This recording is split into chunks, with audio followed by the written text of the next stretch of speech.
Jangan khawatir akan hidupmu, tetapi percayalah kepada Allah. Matius 6 ayat 25 sampai 34.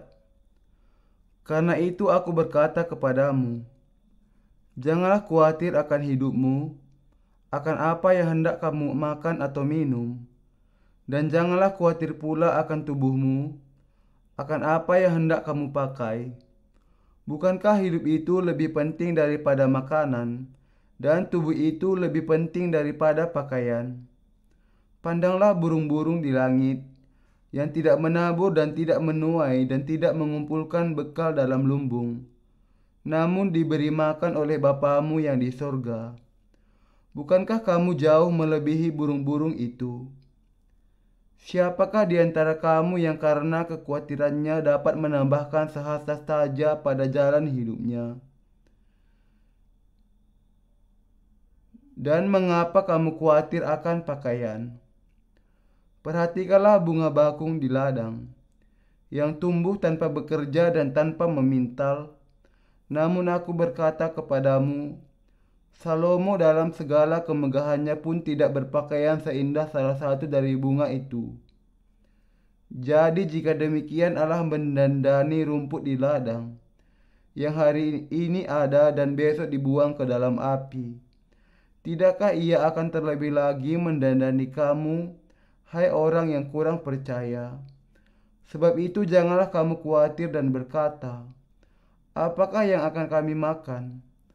Apakah yang akan kami minum? Apakah yang akan kami pakai? Semua itu dicari bangsa-bangsa yang tidak mengenal Allah. Akan tetapi Bapamu yang di sorga tahu bahwa kamu memerlukan semuanya itu. Tetapi carilah dahulu kerajaan Allah dan kebenarannya, maka semuanya itu akan ditambahkan kepadamu.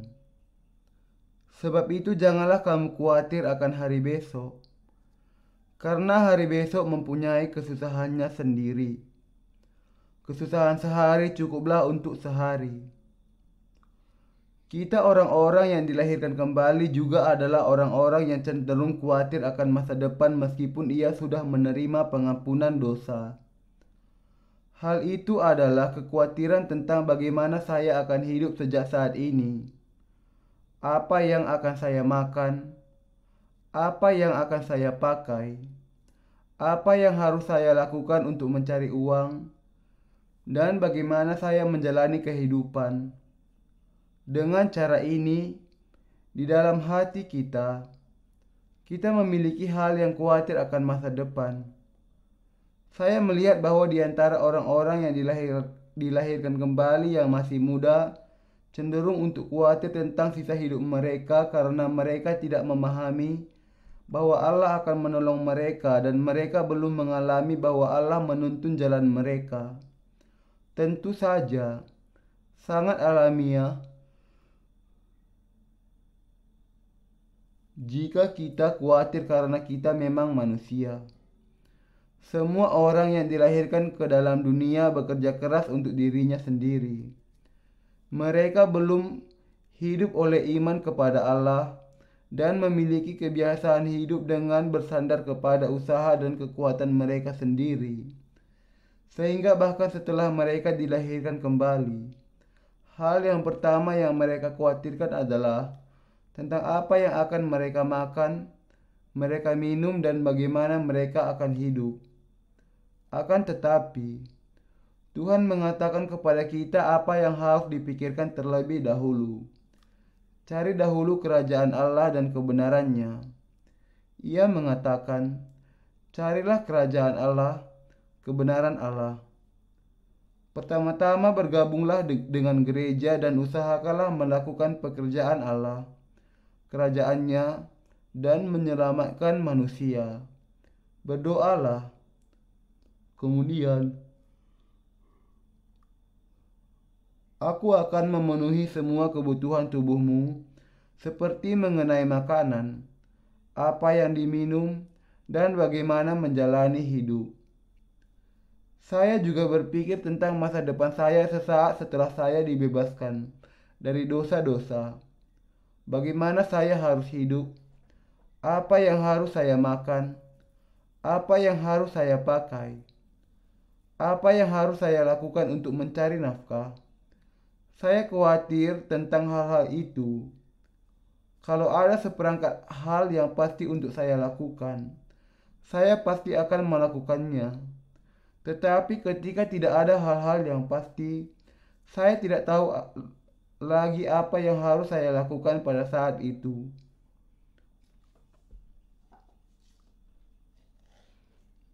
Orang-orang yang sudah menyimpan sejumlah uang sebelum dilahirkan kembali mungkin agak kurang rasa bingungnya. Akan tetapi, seseorang yang masih sedang di akademi sebelum menerima pengampunan dosa seperti saya merasa kebingungan yang sangat besar. Saya tidak bisa tidak merasa khawatir tentang bagaimana menjalani kehidupan di dunia ini.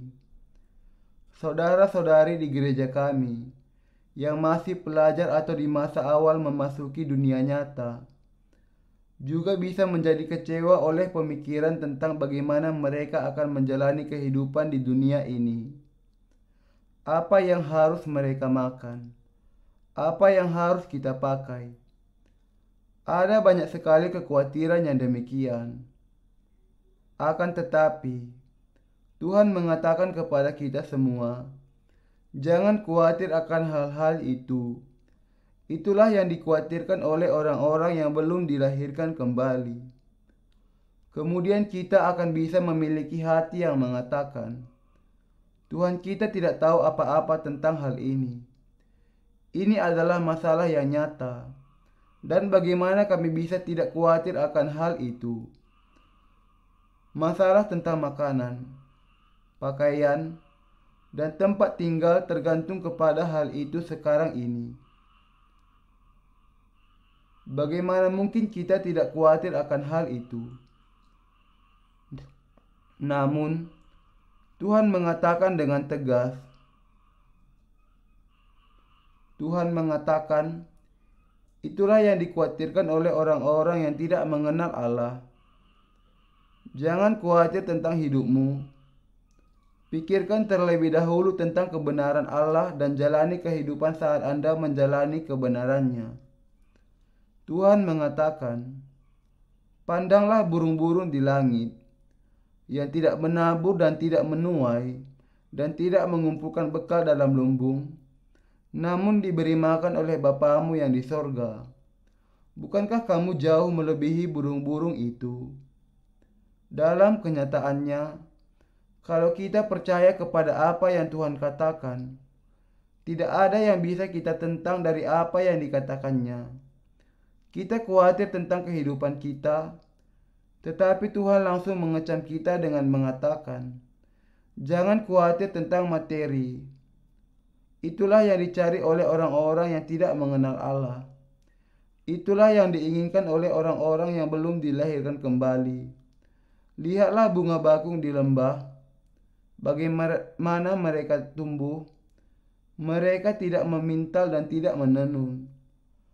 Kalau Allah demikian mendandani rumput di ladang sampai sedemikian, yang hari ini ada, tetapi besok dilemparkan ke perapian, tidakkah Ia lebih lagi mendandani kamu, hai kamu yang tidak beriman? Saudara seiman yang terkasih, bagaimanakah bunga bakung di padang bertumbuh? Apakah ia secara otomatis mulai bertunas dan bertumbuh serta berbunga? Hal itu terjadi karena Allah menaburkannya, memberikan sinar matahari yang mereka perlukan, dan memberikan hujan serta membuat mereka berkembang. Tuhan mengatakan bahwa Allah memperhatikan rumput yang tumbuh di padang demikian. Lalu betapa Ia lebih memperhatikan Anda, orang-orang benar. Saudara-saudara yang terkasih, ada banyak perbedaan antara kekhawatiran yang kita miliki dengan jaminan yang berasal dari Allah, yang berasal dari firman kebenaran Allah. Kita menjadi begitu khawatir akan masa depan di saat ini. Tetapi tidak banyak yang bisa kita katakan karena Ia langsung memberikan jawab kepada kita dengan mengatakan, perhatikan bunga bakung di padang.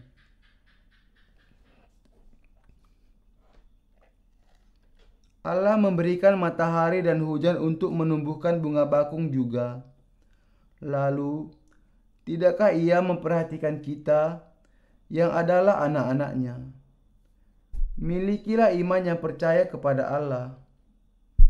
Kemudian, Anda bisa berbicara dengan Allah. Apa yang harus kita lakukan untuk berkomunikasi dengan Allah? Tidak ada cara lain kecuali percaya kepada firman Allah. Ketika kita percaya kepada firman-Nya sebagaimana adanya, kita bisa berkomunikasi dengan Dia oleh iman. Kalau Allah mendandani saya, kalau Allah mengatakan demikian, ketika kita percaya kepadanya sesuai dengan firman-Nya bahwa Allah mendandani saya, memberi makan saya, menolong saya hidup, kita bisa berhubungan dengan Allah dan bersekutu. Kita bisa berkomunikasi dengan Dia dan dijawab seturut dengan iman kita. Lihatlah bunga bakung di padang. Apakah Anda memiliki iman yang memberikan pengakuan seperti ini? Allah menumbuhkan bunga bakung di padang. Aku adalah seorang umat Allah, seorang anak Allah, dan Allah adalah Bapa dan Gembalaku. Jadi aku percaya bahwa Ia akan memberikan makan dan memberi pakaian kepadaku. Satu-satunya cara untuk membuang kekhawatiran kita adalah dengan percaya. Allah, aku percaya kepadamu. Tidak ada kata yang lain selain kata ini di hadapan Allah. Tidak ada kata lain yang bisa kita ucapkan. Saudara seiman yang terkasih, ketika Tuhan mengatakan sesuatu, bisakah kita mengatakan sesuatu yang berbeda untuk membantahnya? Dalam bagian Alkitab hari ini, Allah berjanji bahwa Ia akan menyediakan segala sesuatu yang kita perlukan ketika kita mencari dahulu kerajaan-Nya dan kebenaran-Nya.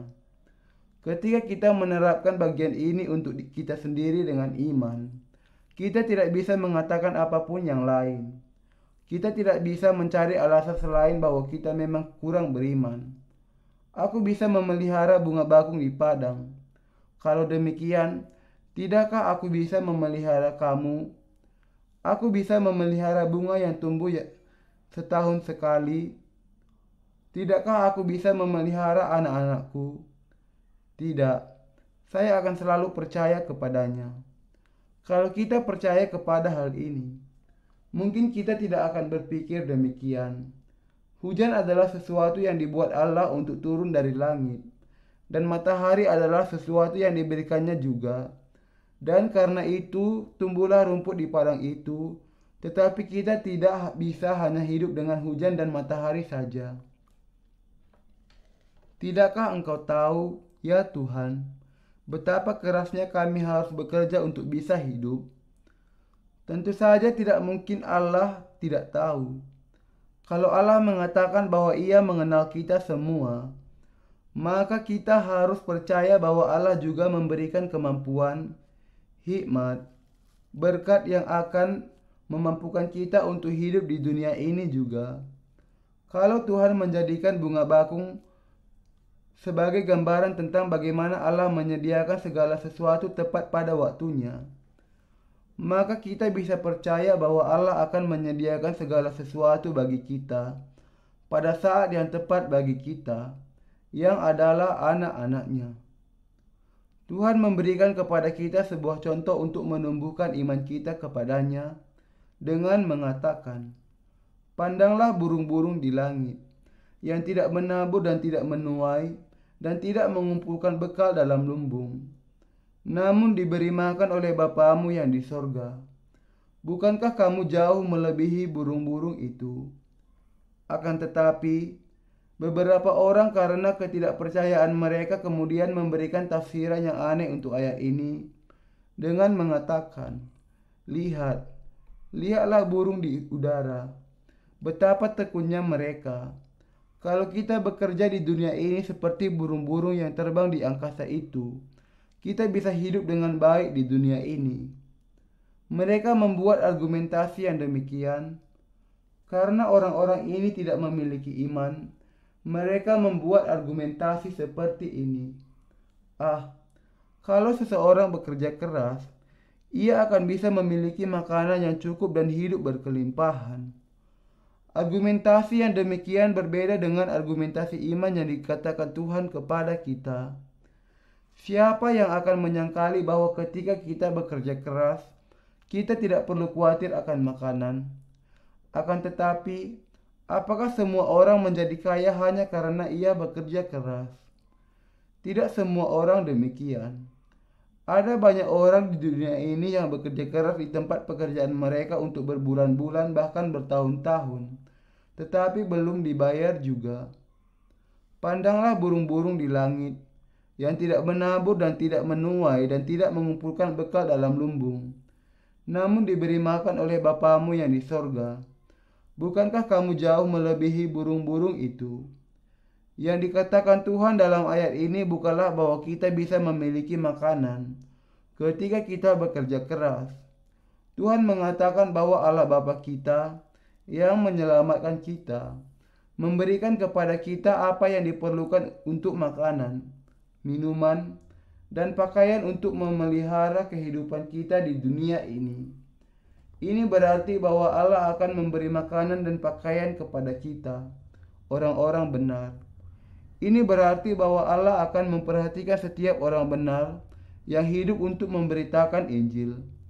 Hal yang terutama di dalam ayat ini adalah, kalau kamu adalah anak-anakku, apakah aku akan membiarkan kamu kelaparan, tidak memberi pakaian kepadamu? Kalau kamu anak-anakku, sementara kamu hidup di dunia ini, sementara kamu masih hidup, sementara kamu bekerja di dalam dunia ini, tidakkah aku akan memperhatikan kamu? Saya juga merasakan aneh ketika saya membaca ayat ini sebelum saya dilahirkan kembali. Tetapi tidak lagi demikian. Ketika pertama kali saya bertemu Tuhan, saya tidak tahu apa yang harus dilakukan. Jadi, saya dahulu berpikir bahwa saya akan memiliki sebuah usaha untuk mencari nafkah. Bahkan sebenarnya, saya tidak memiliki pikiran lain kecuali pikiran itu. Saya sungguh-sungguh bingung ketika pertama kali bertemu dengan Tuhan melalui Injil air dan Roh. Karena kekhawatiran yang ada tentang bagaimana menjalani hidup, apa yang dimakan, dan apa yang dipakai.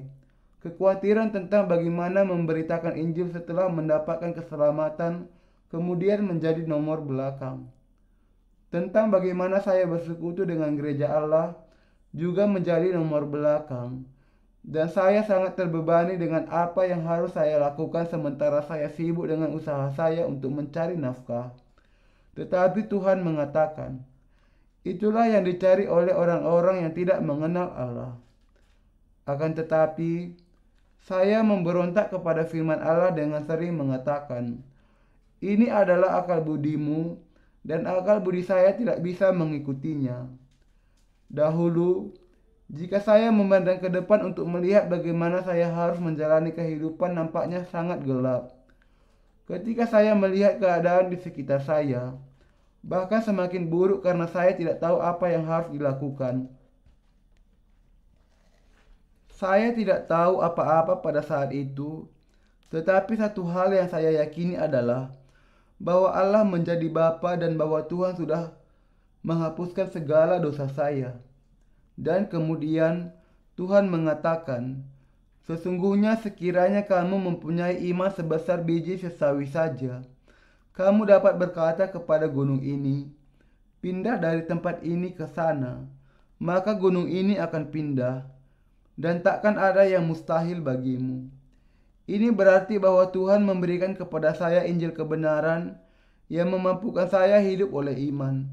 Dan Ia juga mengatakan kepada saya, tetapi carilah dahulu kerajaan Allah dan kebenarannya, maka semuanya itu akan ditambahkan kepadamu.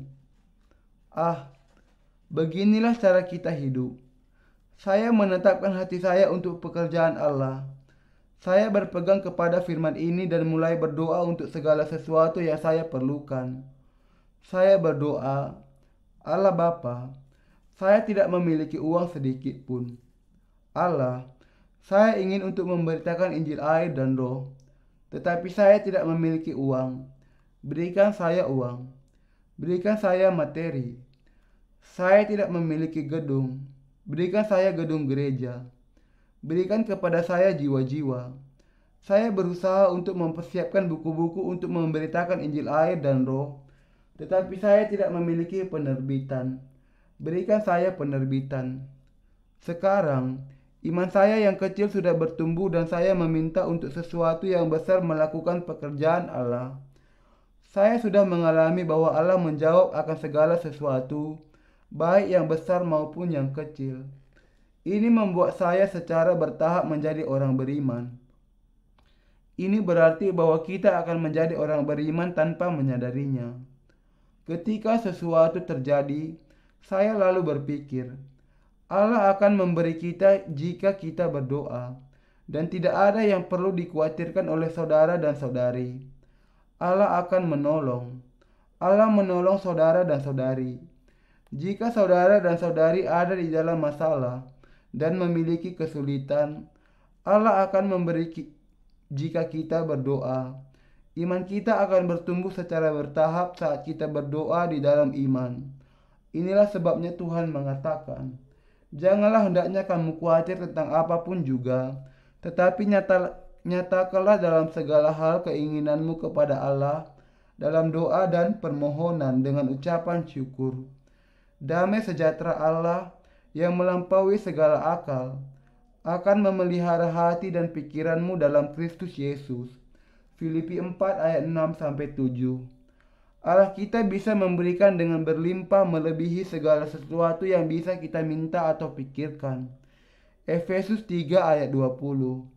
Karena kita percaya kepada hal ini, kita meminta kepada Tuhan dengan berani. Daripada kita memulai sesuatu dengan kekuatan kita sendiri, daripada kita berusaha untuk menerapkan segala cara manusia, kita justru berdoa, Allah, berikan ini kepada kami. Kami sungguh-sungguh membutuhkannya. Sekarang, meskipun kita tidak sungguh-sungguh melihat tanda yang jelas dengan mata kita, kita meminta agar Allah memberikan kepada kita. Mengapa? Karena doa-doa membuat segala sesuatu menjadi nyata, sehingga hal itu lebih baik daripada cara kita sendiri kalau kita mencobanya. Ketika saya dilahirkan kembali, saya merencanakan untuk membuka usaha penjualan pot untuk mencari nafkah. Tetapi ketika iman saya bertumbuh, saya kemudian berdoa dan berusaha untuk melakukan sesuatu dengan kekuatan kita sendiri. Kalau kita memiliki iman kepada Allah, kita terlebih dahulu berdoa kepada Allah meminta pertolongannya. Bahkan ketika tidak ada jawaban, kita bisa dengan tekun berdoa, Allah, lakukan hal ini untuk kami. Lakukan itu untuk kami. Ketika kita berdoa untuk waktu yang lama secara terus-menerus, kita melihat bahwa Allah menjawab. Dengan demikian, kita mengalami bahwa kita menerima jawaban dari Allah. Karena itu, kita menjadi orang beriman. Kita kemudian memiliki iman yang kuat yang percaya kepada Allah.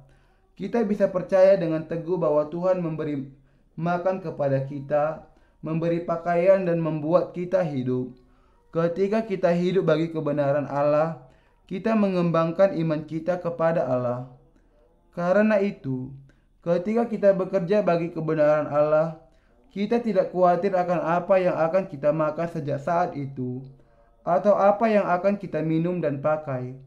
Setiap kali kita memerlukan sesuatu, kita akan berdoa, Allah, berikan kepada kami lagi. Berikan materi kepada saudara dan saudari itu. Berikan kepada kami kesehatan. Berikan kami ini. Berikan kami itu. Kalau kita lalu berdoa, ini tidak berarti bahwa kita hanya mau duduk dan berdoa dan tidak mau melakukan apapun. Kita harus berdoa terlebih dahulu dan kemudian mencari kebenaran Allah. Kemudian Allah akan memberikan kepada kita apa yang kita perlukan untuk makan, minum, dan berbagai hal lain yang diperlukan untuk hidup dan juga segala sesuatu yang lain. Saya berharap bahwa Anda akan percaya kalau Ia memberikan segala sesuatu. Nyatanya, kita bisa hidup dan bekerja dengan baik sampai hari ini karena Allah yang menyiapkan segala sesuatu untuk kita. Karena itu, untuk masa depan juga, Allah akan sungguh-sungguh memberikan kepada kita orang-orang benar apa yang kita perlukan untuk kita pakai, makan, dan minum yang memang kita perlukan untuk hidup kita. Bukan hanya itu, segala sesuatu yang lain yang kita minta bagi kerajaan Allah akan diberikan Allah secara berkelimpahan. Saudara-saudari, inilah sebabnya adalah sebuah berkat untuk hidup bagi Allah. Kita tidak hidup dengan apa yang kita miliki, tetapi dengan iman kepada Allah. Inilah sebabnya orang-orang benar bisa hidup dengan kekayaan bagi daging dan roh. Kalau kita sungguh-sungguh hidup oleh iman yang percaya kepada Allah, kita hidup dalam kelimpahan bagi daging dan roh. Allah mengatakan kepada kita, "Tetapi carilah dahulu kerajaan Allah dan kebenarannya, maka semuanya itu akan ditambahkan kepadamu." Ini berarti bahwa kita harus hidup dalam persekutuan dengan gerejanya bagi kerajaan Allah dan kebenarannya, bagi Injil, dan bagi keselamatan jiwa-jiwa orang lain. Tuhan mengatakan agar kita hidup bagi Injil air dan roh. Ini berarti bahwa Allah akan memberikan segala sesuatu kalau kita hidup bagi kebenaran Allah. Inilah janji jaminan keamanan yang dikatakan Allah bagi Anda dan saya. Inilah perjanjian yang Allah buat dengan kita yang dilahirkan kembali. Kalau kita memberikan hati dan hidup kita kepada Injil Allah, Allah pasti akan menjamin keamanan kehidupan kita dengan mencukupi apa yang kita makan, minum, dan pakai. Allah paling tidak akan menjamin bahwa kita akan hidup dengan kekayaan bagi daging dan tubuh kita.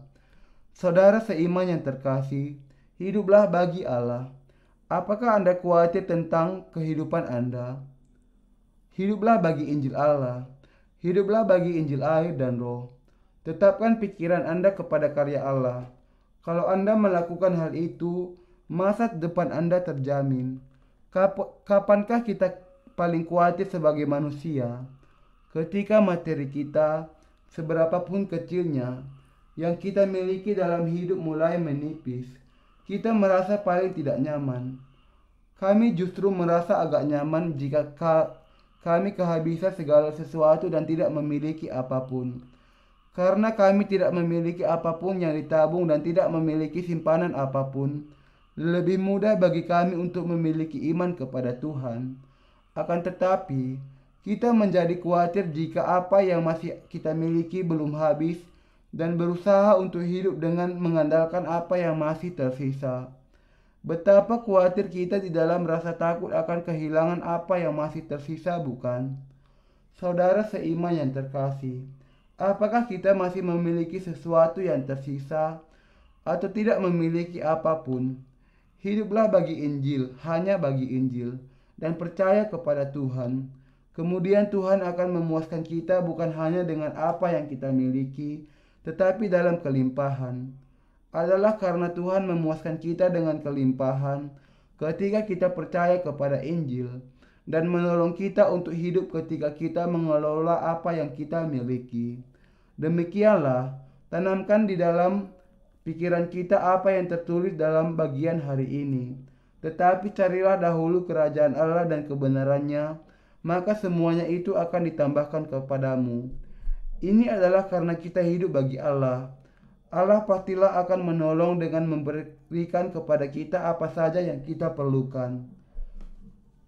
Ada seorang saudara yang bekerja sebagai penjahit. Orang tidak mendapatkan banyak uang dengan menjadi penjahit. Ia mengatakan bahwa ia harus tetap berjaga sampai beberapa malam untuk membuat satu set jas yang bagus. Jadi ketika ia harus bekerja banyak bagi gereja, ia akan kehilangan banyak kesempatan mendapat uang. Kemudian, ia mulai berdoa kepada Tuhan. Sejak itu, Orang banyak memesan kepadanya pakaian training dan bukan satu set yang jas.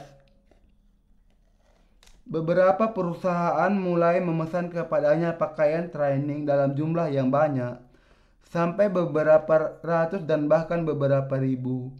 Jadi ketika ia memulai usahanya, ia mulai mendapatkan banyak sekali uang. Karena itu, ia tetap bisa hidup meskipun ia sedang melayani Tuhan. Kehidupan adalah kehidupan baik ia memenuhinya dengan membuat jas atau pakaian training. Tetapi banyak juga saudara-saudara yang bisa semakin melayani Tuhan karena mereka berdoa ketika mereka sedang ada di dalam masalah. Bahkan ada banyak contoh tentang hal ini. Barang siapa yang hidup bagi Tuhan memiliki pengalaman yang demikian. Kita, orang-orang benar, tidak hanya hidup dengan apa yang kita miliki. Kita melayani Tuhan dengan apa yang disiapkan Tuhan karena Tuhan yang memenuhi kita. Kalau kita hanya hidup mengandalkan apa yang kita miliki, maka kita pasti akan kehabisan dalam waktu yang singkat. Ada seorang janda di Sarfat pada masa orang lain. Pada saat itu, sedang ada kekeringan yang panjang selama bertahun-tahun dari Allah. Karena kelaparan, ia kehabisan segala sesuatu dan yang masih tersisa padanya hanyalah sedikit tepung di dalam tempatnya. Ketika ia mencampurkan tepung dengan air dan mengadonnya, jadilah segumpal adonan yang akan memuaskan rasa lapar bagi 2 atau 3 orang saja. Ia memulai membuat adonan itu untuk menjadi roti. Orang-orang Yahudi makan roti untuk makanannya. Mereka menggiling adonan untuk menjadikannya rata, dan ketika apinya sudah hanya tinggal arang yang membara, mereka meletakkan adonan itu di atasnya. Ketika janda itu mau membuat sebuah roti yang berbentuk rata itu untuk terakhir kalinya bagi makanan dia dan anaknya, ia berpikir bahwa sesudah itu mereka akan kelaparan sampai mati. Kemudian seorang hamba Allah, Elia, datang. "Wanita, apakah engkau mempunyai sesuatu untuk dimakan?" "Ya, masih tersisa tepung ini. Buatlah roti dan bawalah kepadaku, supaya aku memakannya." Saudara seiman yang terkasih, karena hamba Allah yang mengatakan untuk memasak untuknya, wanita itu menurutinya. Ia berpikir bahwa ia mau makan roti yang terakhirnya dengan anaknya, dan hanya itulah yang dimilikinya. Ia memberikannya kepada hamba Allah itu untuk dimakannya. Janda itu memberikan kepada hamba Allah roti terakhir yang dimilikinya. Nampaknya tidak ada harapan untuk dia. Akan tetapi, sesuatu yang luar biasa terjadi pada saat itu. Hamba Allah itu berdoa kepada Allah sesudah memakannya. Kemudian, tepung itu tidak habis dari tempatnya. Alkitab menuliskan hal ini. Saudara seiman yang terkasih, Alkitab mengatakan, "Tetapi carilah dahulu kerajaan Allah dan kebenarannya, maka semuanya itu akan ditambahkan kepadamu." Orang-orang yang tidak dilahirkan kembali akan mendustai orang lain demi uang dengan menggunakan ayat ini. Ini sering sekali terjadi dalam kehidupan sehari-hari. Tetapi dalam kenyataannya, membawa jiwa untuk hidup oleh iman dan melayani Injil air dan Roh bukanlah penipuan, tetapi firman Allah. Kalau kita sungguh-sungguh hidup bagi Tuhan, Tuhan sungguh-sungguh akan menyiapkan bagi kita. Anda harus percaya kepada hal ini. Saudara seiman yang terkasih, ulangi apa yang saya katakan. "Tuhan, saya percaya kepadamu." Anda mungkin masih merasa belum aman, bukan? Kalau demikian Anda bisa berseru, "Saya percaya." Sudahkah Anda hidup mengandalkan kekuatan Anda sendiri sampai hari ini? Kalau demikian Anda harus semakin berpegang kepada Allah dengan iman. Kalau Anda berpegang kepada hal-hal yang lain, hal itu akan hancur. Anda tidak bisa mencegah kehancurannya meski Anda memiliki kekuatan yang cukup kuat. Inilah sebabnya Tuhan memerintahkan agar kita hidup oleh iman. Kita harus hidup dengan hati bagi Tuhan dan melayani Tuhan baik kita memiliki banyak atau tidak. Kemudian, Tuhan pasti akan memelihara Anda dengan apa saja yang Anda perlukan. Kalau kita melayani Tuhan, maka Ia akan bertanggung jawab untuk menyediakan bagi kita. Ia menyiapkan bagi kita secara berlimpah, karena Ia bisa dilayani secara terus-menerus oleh kita. Karena Ia Maha Kuasa, Ia pastilah akan semakin memenuhi keperluan kita dan memenuhi perjanjiannya dengan kita apapun yang terjadi. Kehidupan kita tidak tergantung kepada kehendak kita, tetapi iman kita. Kita, para hamba Allah dan juga semua saudara-saudari, harus hidup oleh iman. Iman yang mengalami apa yang dilakukan Allah kepada mereka ketika mereka hidup bagi Tuhan. Kalau kita hidup bagi diri kita sendiri, iman kita tidak akan bertumbuh.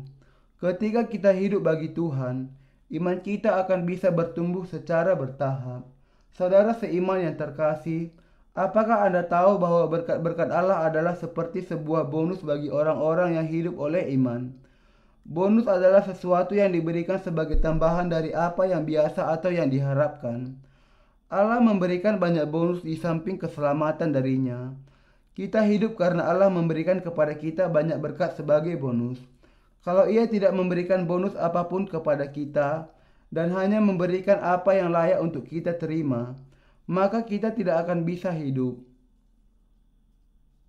Kalau kita hanya menerima hasil pekerjaan kita, bukankah orang-orang yang malas sudah pasti akan mati? Allah memberikan banyak hal di dalam bonus, dan itu adalah bagian dari berkat-berkatnya. Dan kita hidup bersama-sama dengan Allah yang memberikan anugerahnya kepada kita. Karena itu, kita hidup oleh iman yang percaya kepada Allah yang menyelamatkan kita. Saudara seiman yang terkasih, kalau kita percaya kepada Allah, kemudian Allah bekerja di dalam kita, percayalah kepada Allah. Percaya kepada Allah meskipun berat. Janji Allah adalah bahwa Ia akan mendengarkan kita jika kita percaya kepadanya. Tetapi carilah dahulu kerajaan Allah dan kebenarannya, maka semuanya itu akan ditambahkan kepadamu. Alamilah bagaimana Allah memberikan semuanya itu kepada Anda ketika Anda hidup.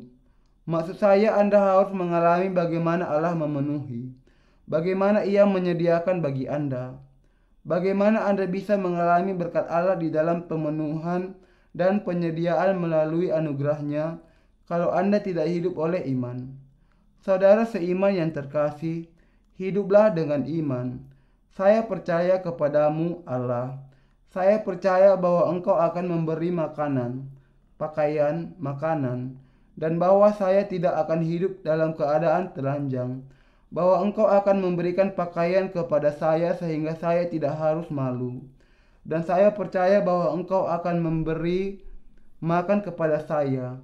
Saya percaya bahwa Engkau akan menolong saya menjalani kehidupan saya. Percayalah seperti ini. Kalau Anda percaya, Allah akan memberikannya kepada Anda. Apakah Allah adalah Allah yang tidak bisa melakukan hal itu? Apakah Dia adalah Allah yang tidak bisa memberi makanan? Allah adalah Allah yang berkuasa untuk melakukan semuanya itu. Karena itu, kita harus percaya dan yakin kepada Allah adalah Maha Kuasa. Percayalah, percaya kepada firman adalah iman.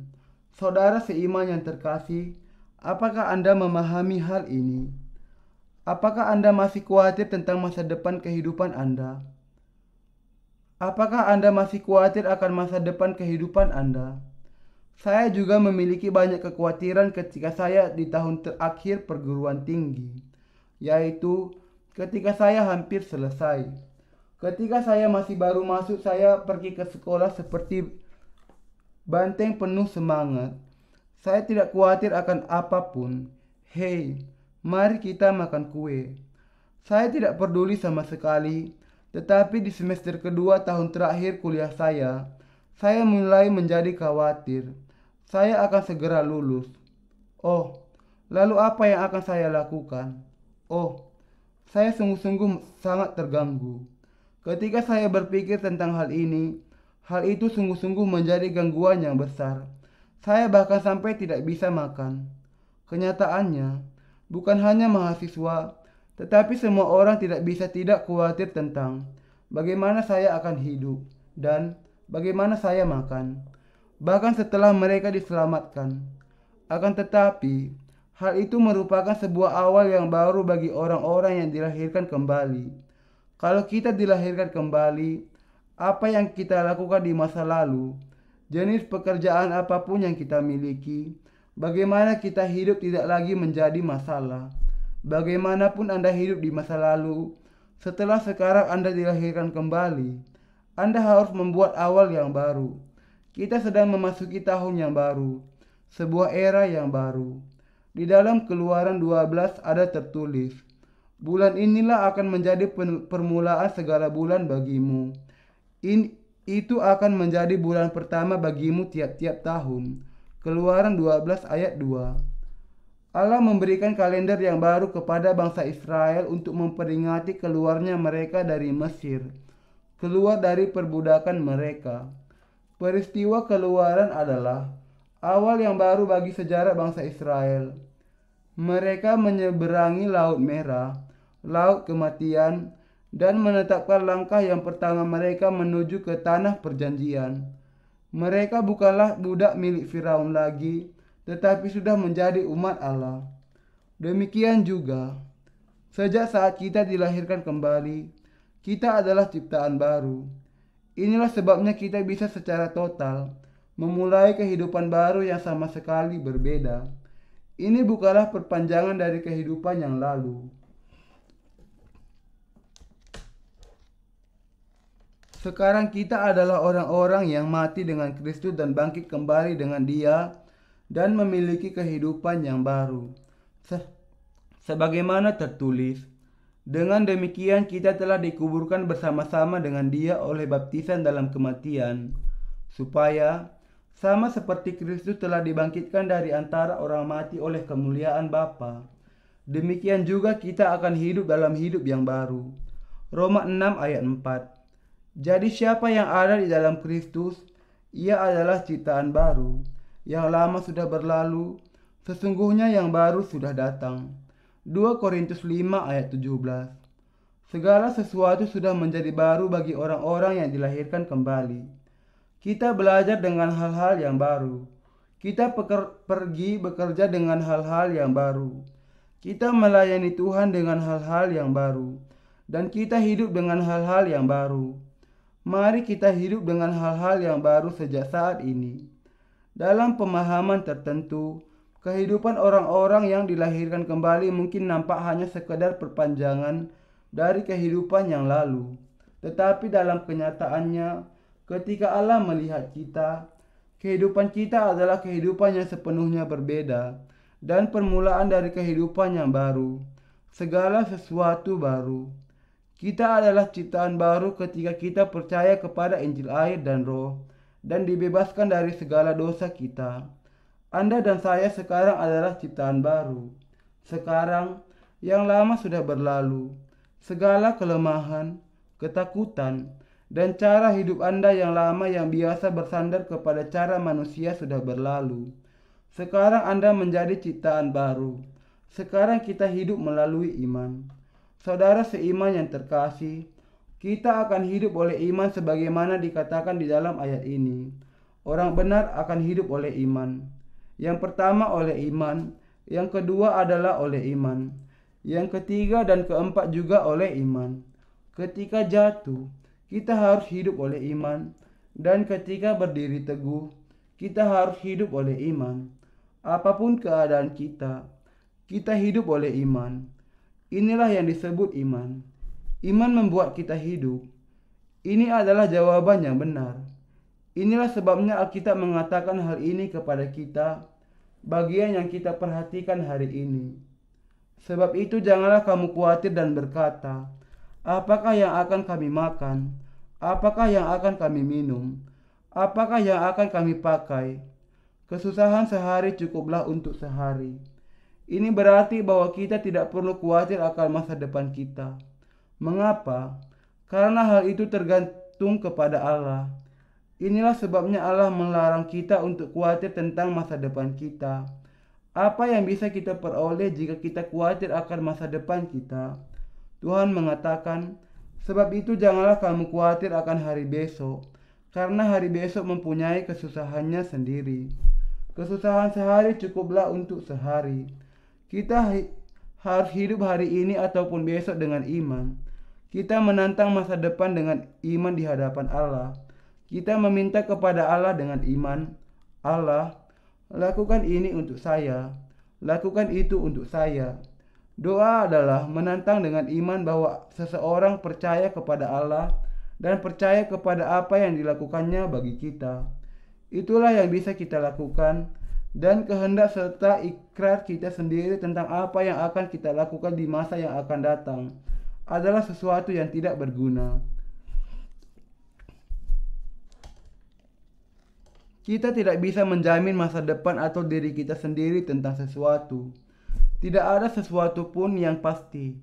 Itulah sebabnya Allah, Tuhan atas alam semesta, mengatakan kepada kita firman yang kita pelajari hari ini, sehingga kita tidak harus khawatir tentang apa yang kita makan, minum, dan pakai. Saudara seiman yang terkasih, kita jangan sampai khawatir tentang bagaimana kita hidup, bagaimana tubuh kita akan dipelihara. Mari kita berhenti khawatir. Siapakah di antara kamu yang karena kekhawatirannya dapat menambah sehasta saja pada jalan hidupnya? Saya sudah setinggi ini, tetapi saya tidak akan bertambah tinggi bahkan 1 cm sekalipun karena kekhawatiran saya, bukan? Apakah hal itu akan terjadi kalau kita khawatir sepanjang malam? Adalah demikian. Saya ingin menjadi seperti ini. Tidak ada sesuatu yang akan terjadi dengan sendirinya hanya karena kita khawatir. Apakah kita mendapatkan makanan atau kita mendapatkan uang? Kita tidak perlu khawatir tentang apapun, tetapi dalam segala sesuatu, dengan doa dan permohonan naikkanlah permintaan kita kepada Allah.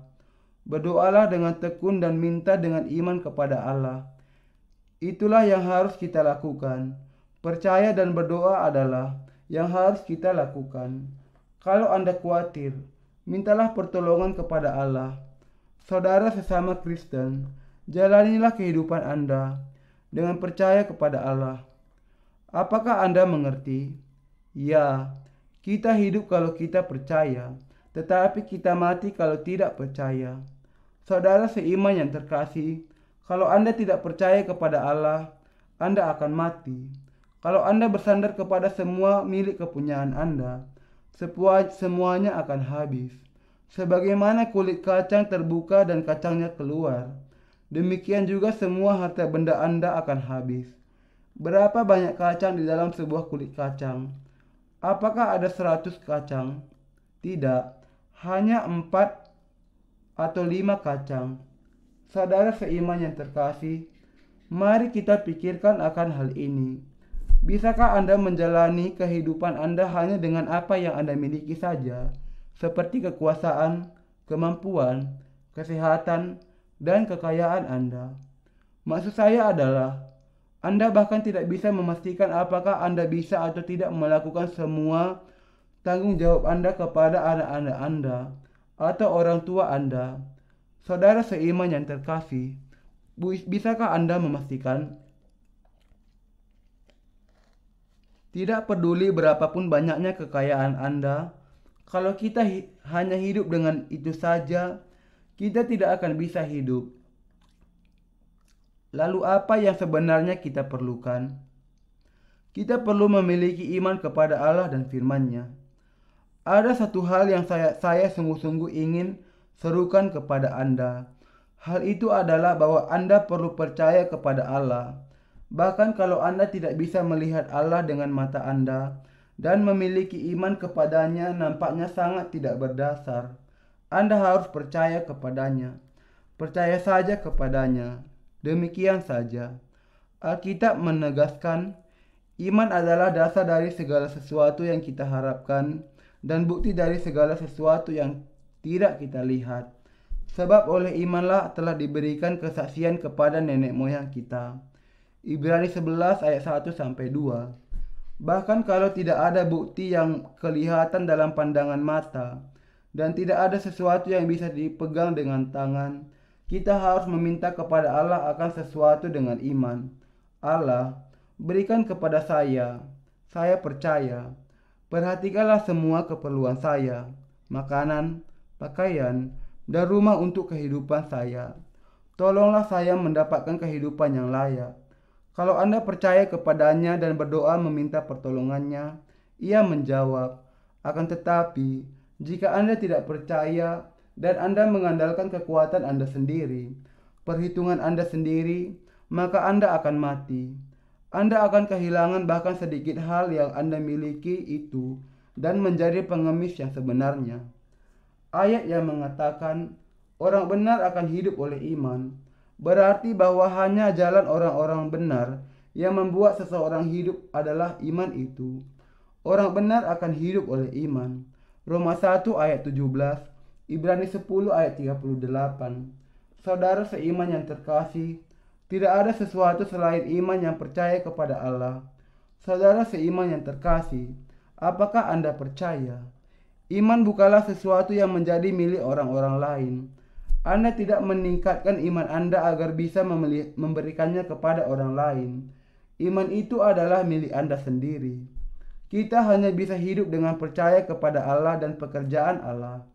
Hal itu akan berjalan sesuai dengan iman Anda kepada Allah dan firman-Nya.